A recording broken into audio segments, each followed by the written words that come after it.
Hi, this is Joshua Factor from Business Broker CRM.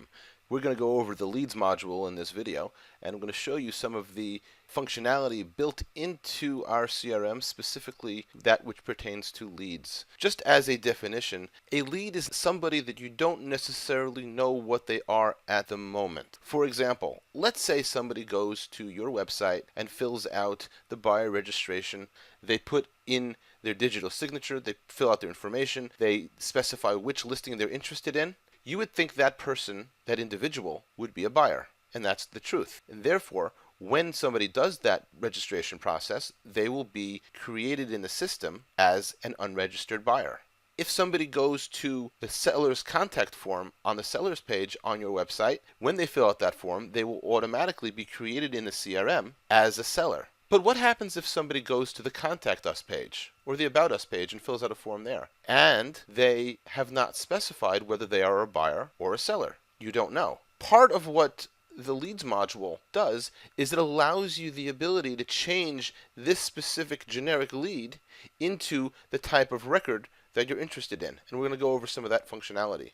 In addition to that, when you receive your leads from bizbuysell.com, from Merger Network, or from the other third-party marketing sites, you're going to receive the notification of the inquiry by email. The best practice is to put those particular leads into the leads module and then allow your brokers to converse with them, and when they are ready to move to becoming an official buyer and signing the buyer registration, your brokers can guide your buyers to the registration page and save time and be more efficient by having them fill out the non-disclosure agreement, your registration agreement, directly through your website, signing the non-disclosure with their digital signature. Let's go ahead and click on one of these leads. Let's click on John Smith.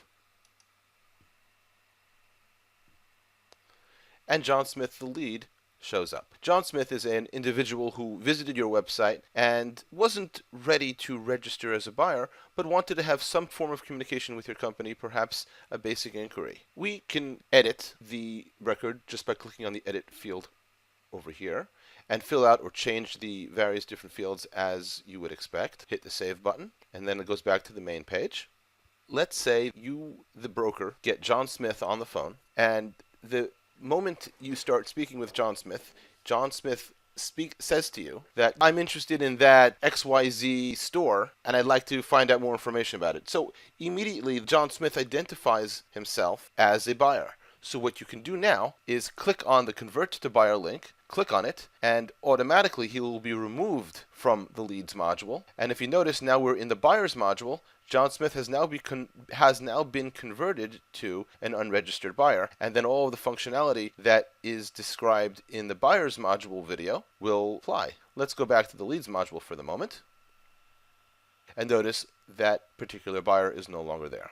In addition to everything that we've said just before, I want to point out to you that the Leads module can also be a different type of address book. For example, in our system, we have a buyer-specific database. We have a seller-specific database. We have a broker database. What happens if you want to have additional types of contact records, whether it be lawyers, lenders, landlords, or potentials, other type of record that's not necessarily fitting into the category that are specified in the CRM itself? We can actually convert the Leads module and change the name to Contacts, and you can keep general address book or database of contacts. You can use the Leads module just as that. And as a lead becomes more realistic in terms of purchasing or selling a business, you can then go ahead and take that lead. Let's open up another lead and convert it to a buyer or convert it to a seller. This time let's convert Joshua Factor here to a seller.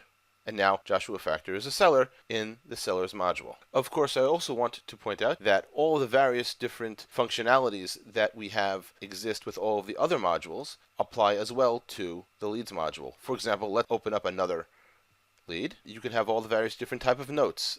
You have the relationship tool where we can create relationships between this lead and any other type of contact, whether it be a broker or a listing or a buyer. In addition to everything that we've said up until now, we can create workflow automation that works with the lead. For example, when a lead comes in, we can set up to automatically notify a specific individual, send an email, have an activity feed entry from the dashboard, or even a pop-up that says, you now have a new lead, please take care or service your client. So that's the leads module. This is Joshua Factor. Looking forward to seeing you in the next video.